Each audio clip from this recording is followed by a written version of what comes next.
राजधानी की एक बड़ी आबादी के साथ दूसरे राज्यों से इलाज के लिए दिल्ली आने वाले लोगों को अब राहत मिलने वाली है।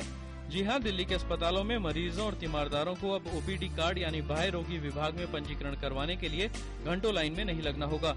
अब लोग इंटरनेट की मदद से ऑनलाइन ओपीडी कार्ड बना सकेंगे। इसके लिए स्वास्थ्य विभाग ने सभी तैयारियां पूरी कर ली हैं। 1 जून से दिल्ली सरकार के 24 अस्पतालों में ये सुविधा शुरू हो जाएगी।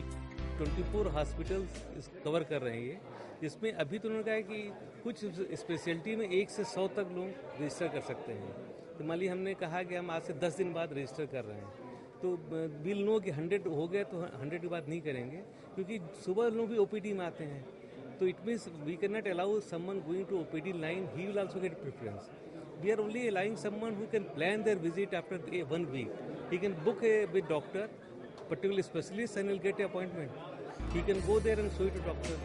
इस सुविधा का लाभ उठाने के लिए रोगी दिल्ली सरकार के स्वास्थ्य मंत्रालय की वेबसाइट www.health.delhigovernment.nic.in पर जाकर कहीं भी और कभी भी इस सुविधा का लाभ उठा सकते हैं। इस आवेदन से हर रोज प्रत्येक अस्पताल में 100 पंजीकरण किए जाएंगे। यह सुविधा वर्तमान तारीख के लिए सुबह 8 बजे तक उपलब्ध रहेगी। आवेदन के बाद प्राप्त किए गए ओपीडी पंजीकरण कार्ड का प्रिंट लेकर अपने चुने हुए विभाग में जाकर अपनी जांच करा सकते हैं। दिल्ली सरकार के अस्पतालों में अब मरीजों और उनके तीमारदारों को घंटों लाइनों में लगकर ओपीडी कार्ड प्राप्त करने की जद्दोजहद नहीं करनी पड़ेगी, क्योंकि दिल्ली के स्वास्थ्य विभाग ने अब ये सुविधा उनके घर पर ही दे दी है। जी हां, अब इंटरनेट के जरिए रेलवे रिजर्वेशन की तर्ज पर ही अब ओपीडी कार्ड प्राप्त किया जा सकता है, यानी अब घंटों लाइनों में लगने की कोई जरूरत नहीं होगी।